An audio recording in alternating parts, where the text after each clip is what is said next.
Tus palabras, Señor, son espíritu y vida. Tú tienes palabras de vida eterna. Aleluya.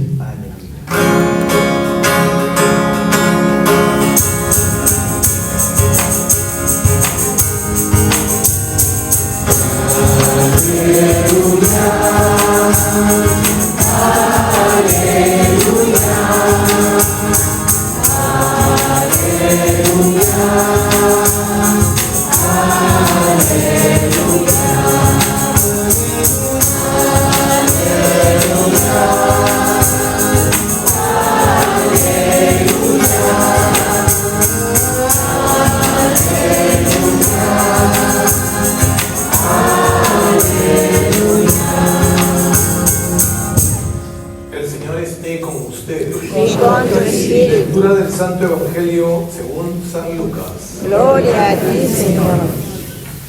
En aquel tiempo se presentó un maestro de la ley y le preguntó a Jesús para ponerlo a prueba: Maestro, ¿qué debo hacer para heredar la vida eterna? Él le dijo: ¿qué está escrito en la ley? ¿Qué lees en ella? Él contestó: amarás al Señor tu Dios con todo tu corazón, con toda tu alma, con todas tus fuerzas y con todo tu ser, y al prójimo como a ti mismo. Él le dijo: bien dicho, haz esto y tendrás la vida eterna. Pero el maestro de la ley, queriendo justificarse, preguntó a Jesús: ¿y quién es mi prójimo? Jesús le dijo: un hombre bajaba de Jerusalén a Jericó, cayó en manos de unos bandidos que lo asaltaron, lo desnudaron, lo molieron a palos y se marcharon, dejándolo medio muerto. Por casualidad, un sacerdote bajaba por aquel camino y al verlo se desvió y pasó de largo. Y lo mismo hizo un levita que llegó a aquel sitio, al verlo se desvió y pasó de largo. Pero un samaritano que iba de viaje llegó a donde estaba él y al verlo sintió compasión. Se le acercó, le vendó las heridas, después de habérselas limpiado con aceite y vino, y montándolo en su propia cabalgadura, lo llevó a una posada y lo cuidó. Al día siguiente sacó 2 denarios y dándoselas el encargado le dijo: cuida de él y lo que gastes de más, yo te lo pagaré cuando vuelva. ¿Cuál de estos 3 te parece que se portó como prójimo del que cayó en manos de los bandidos? Él le contestó: el que practicó la misericordia con él. Jesús le dijo: vete y haz tú lo mismo. Palabra del Señor. Gloria a ti, Señor Jesús. Tomen asiento un momentito, queridos hermanos y hermanas. Estamos en el domingo 15 del tiempo ordinario. El domingo pasado ya leíamos también lectura del tiempo ordinario. No se olviden que todo este año vamos a leer el Evangelio de Lucas. Y entonces el domingo pasado seguíamos, un domingo después de la fiesta de San Pedro y San Pablo.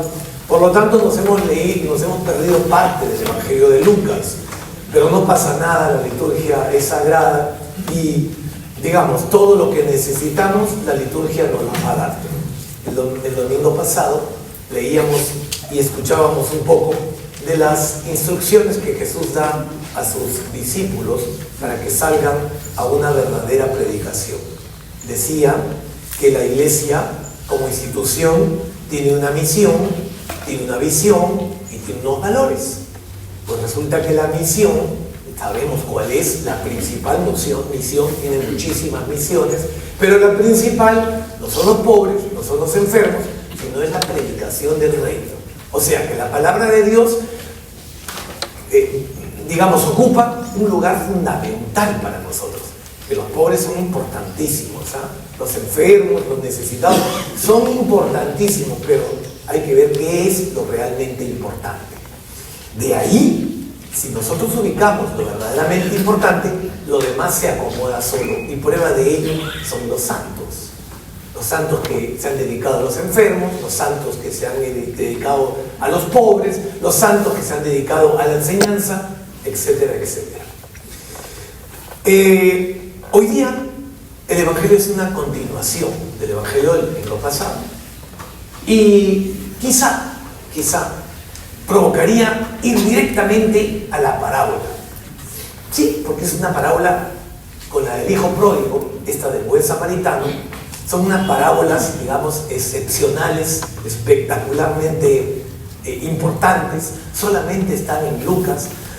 Denotan la misericordia, porque la del hijo pródigo denota la misericordia de Dios, y esta parábola denota la extensión de la misericordia de Dios. ¿Cuál es la extensión de la misericordia de Dios? La misericordia que nos toca tener a nosotros como reflejo de la misericordia de Dios. Son las mejores parábolas que pueden haber. Se pueden hacer retiros de semanas con esto y seguramente se han escrito ríos de tinta, o mejor dicho, mucha literatura. Bien, pero acá lo importante es lo que está en la periferia del Evangelio. El Evangelio empieza de una manera. El Evangelio empieza con un letrado que le pregunta a Jesús: ¿cómo puedo alcanzar el reino de Dios?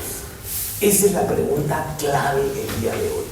Es la pregunta que es hacerte tú y yo en cada momento de nuestra vida. ¿Qué debo de hacer para encontrar el reino de Dios? Que es equivalente a qué debo hacer para encontrar a Dios. Es equivalente a decir qué debo hacer para estar bien. Es equivalente a decir qué debo hacer para estar alegre en esta vida. ¿Qué debo hacer para ser un santo? ¿Qué debo hacer, en resumen, para encontrar el sentido de mi vida? Dios le da sentido a la vida. No hay otra pregunta que te puedas hacer que sea más importante. Pues resulta que este hombre, Jesús le cambia la pregunta por otra pregunta, y este era un muy conocido, muy conocedor de la palabra de Dios, y le dice una respuesta perfecta. La pregunta era perfecta, solamente que la intención era mala, ¿no?, para hacerlo caer. Jesús le replica y este le dice: amarás a Dios sobre todas las cosas y al prójimo como a ti mismo. Es la respuesta correcta, es Shema Israel. O sea que, miren lo que nos regalan ahora: pregunta y respuesta perfecta. Amar a Dios, evidentemente, es clave, porque si no amas a Dios, si Dios no está en primero lugar, lo demás no sale. Lo demás no sale. Nada pasa a través del corazón de Cristo. Y al prójimo como a ti mismo es la encarnación del primer amor. Primero a Dios, pero eso es teórico si no existe el segundo. Pero este no quería quedarse callado y le replica a Jesús y le pregunta: ¿y quién es el prójimo? Y ahí empieza una esfera más interna de la enseñanza el día de hoy. Y ahora sí podemos ir a esta parábola, porque también tiene sus enseñanzas. ¿Y cuáles son las enseñanzas de esta parábola? Es lo mismo que la vez pasada, que el domingo pasado. La misión de la iglesia, ¿cuál es? La evangelización. ¿Cuál es la misión de la iglesia? Que yo levante los ojos hacia el cielo y mire. La misión es: ¿a dónde voy? Al cielo, pues. El que no cree que su misión es el cielo, está equivocado, está en el lugar equivocado. Y por último, nunca tampoco encontrará el sentido a su vida. ¿Por qué? Porque uno tiene sentido en la vida cuando tiene una visión de lo que es. Si no, fíjense en las empresas. Cuando uno entra al vestíbulo de una empresa, hay una placa que dice misión, visión y valores. Y los valores son lo que yo tengo que trabajar para llegar a esa visión cumpliendo esa misión. Muy bien, yo me imagino que la misión de todas las empresas es ser la número 1 en su rubro. Yo creo que la misión de toda empresa es probablemente ser, digamos, producir lo que producen, digamos, con la mejor calidad posible. Vamos a la parábola. La parábola no la voy a repetir, pero hay 5 momentos en la parábola que son fundamentales.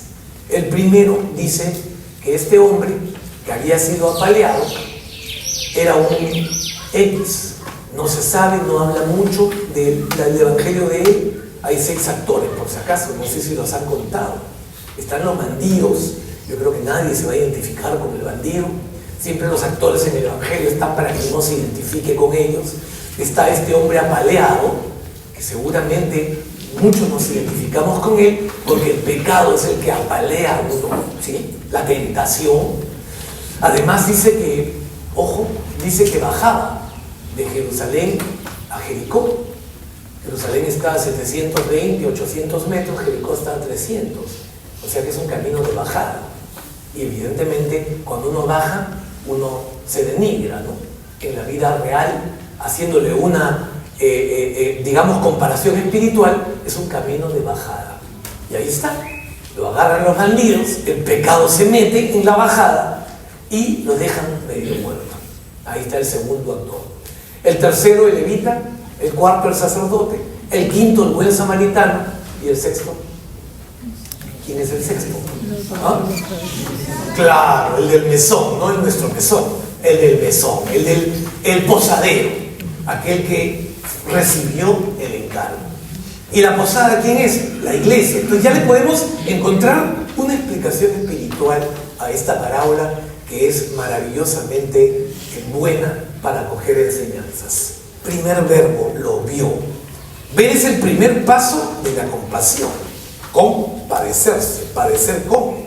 El sacerdote y el levita también vieron, pero sin implicarse.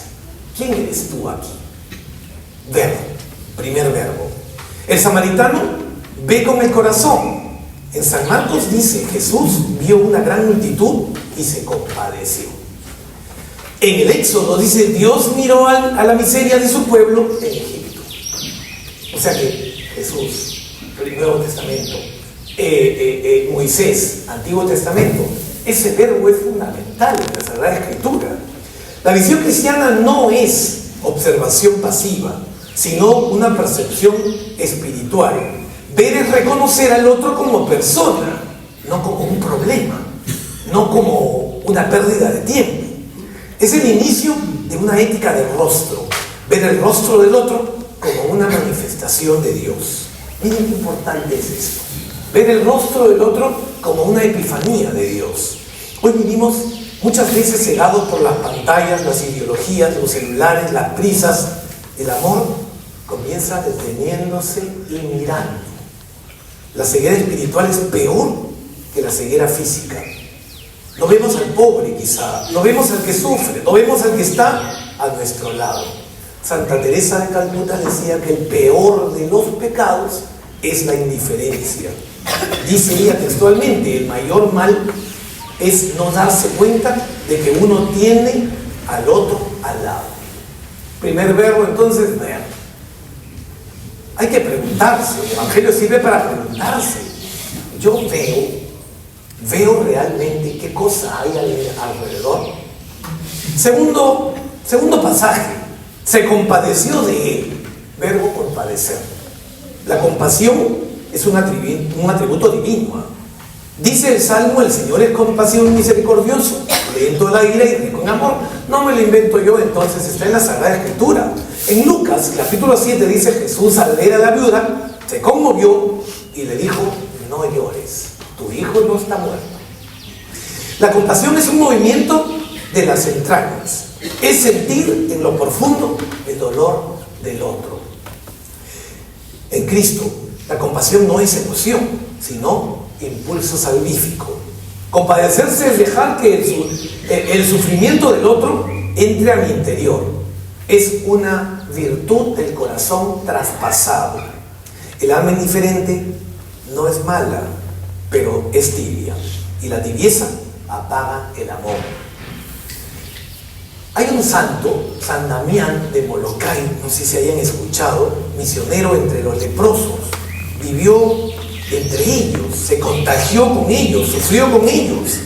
Y dijo, está escrito, yo no me compadezco desde lejos, yo soy uno de ellos. San Damián. Primer verbo entonces, ver. Segundo, compadecerse. Tercer verbo, se acercó. Miren esos verbos que nos van a ayudar con las recomendaciones de la semana pasada a seguir a Jesús. Se acercó. La cercanía es un rasgo esencial del Dios del Evangelio. El verbo se hizo carne y habitó entre nosotros. Juan capítulo 1. Se acercó y caminó con ellos, dice Lucas en el capítulo 24. Entonces este verbo acercarse también es un verbo bíblico. El cristianismo no es una religión de la distancia, sino de la encarnación. El amor de Dios se hizo cercano. No hay compasión sin proximidad. Acercarse es vulnerarse, exponerse al otro. Significa dejar de vivir en mi burbuja y cruzar la calle, el prejuicio, el miedo. La caridad no puede vivirse a distancia, visualmente. ¿Qué santo nos ayuda para esto? San Francisco de Asís. Se acercó al leproso que antes le repugnaba y al hacerlo descubrió a Cristo. San Francisco decía, lo que antes me era amargo se me convirtió en dulzura del alma y del cuerpo. Cuarto verbo, cuarto pasaje, vendó sus heridas echándoles aceite y vino. Verbo, vendar, curar, tocar. Jesús es el médico de los cuerpos y de las almas. Dice el Salmo 147, Él sana los corazones destrozados y venda las heridas. Otro verbo que no es inventado por mí, es otro verbo bíblico. En Isaías dice, llévame el vino y el aceite para curar al herido. Curar es participar de la obra salvífica de Cristo, que sana las heridas del pecado y la desesperanza. El aceite simboliza la unción sanadora del Espíritu Santo. El vino, la sangre redentora. El verdadero cristiano cura, no hiere por si acaso. Se acerca al otro, no para juzgar ni señalar, sino para sanar con ternura, escuchando, perdonando y diciendo la verdad. ¿Qué santo me hace acordar de este verbo tan importante? Curar, San Juan Bosco. Con los jóvenes abandonados de Turín, curó con la alegría, la educación y el afecto, no con castigos. Decía San Juan Bosco, no basta amar a los jóvenes, es necesario que ellos lo sientan. Por último, el último verbo que aparece en este evangelio, o mejor dicho, en esta parábola, en este relato, lo llevó, dice textualmente, a la posada y cuidó de él. Cuidar, verbo cuidar. Cuidar es perseverar en el amor. Yo soy el buen pastor, dice el Señor. El buen pastor da la vida por sus ovejas. Cuido de él. Y cuidó de él y prometió volver, dice Lucas, hoy, el día de hoy, de ese buen samaritano. Cuidar es asumir la carga del otro con fidelidad. No es amor de un momento, sino es la vocación al cuidado constante y a la entrega silenciosa. No es un chispazo del momento. La caridad no termina con un gesto puntual, sino que se prolonga. Cuidar al otro es velar, acompañar, sostener, sobre todo cuando el mundo lo olvida. Cuidar es enamorarse del otro, tocarlo con amor, hacer presencia con él. ¿Qué santo nos ayuda? Encontré una santa que realmente no la conocía, Santa Llana Beretta. Era médico, era mamá y una santa. San Juan Pablo II fue 5 santos, 5 beatos que él canonizó, son los 5 últimos que él canonizó en 2004. Y ella decía, amar es donarse hasta el último aliento. Epílogo, conclusión final, enseñanza final. Haz tú lo mismo, dice Jesús el día de hoy. Estos 5 verbos, el ver, el compadecerse, el acercarse, el curar, el cuidar, son la gramática del Evangelio viviente. Jesús nos dice hoy lo mismo que le dijo al doctor de la ley. Ve tú y haz lo mismo. ¿Hazlo a dónde? Hazlo en tu casa. Hazlo con los que son difíciles. Hazlo en tu trabajo. Hazlo en tu grupo de amigos. Hazlo con los que están lejos. Y serás imagen viva del buen samaritano, que es el Cristo mismo, que se te hace presente en el momento, en el lugar exactos y en esta vida que nos toca vivir. Que así sea. Amén.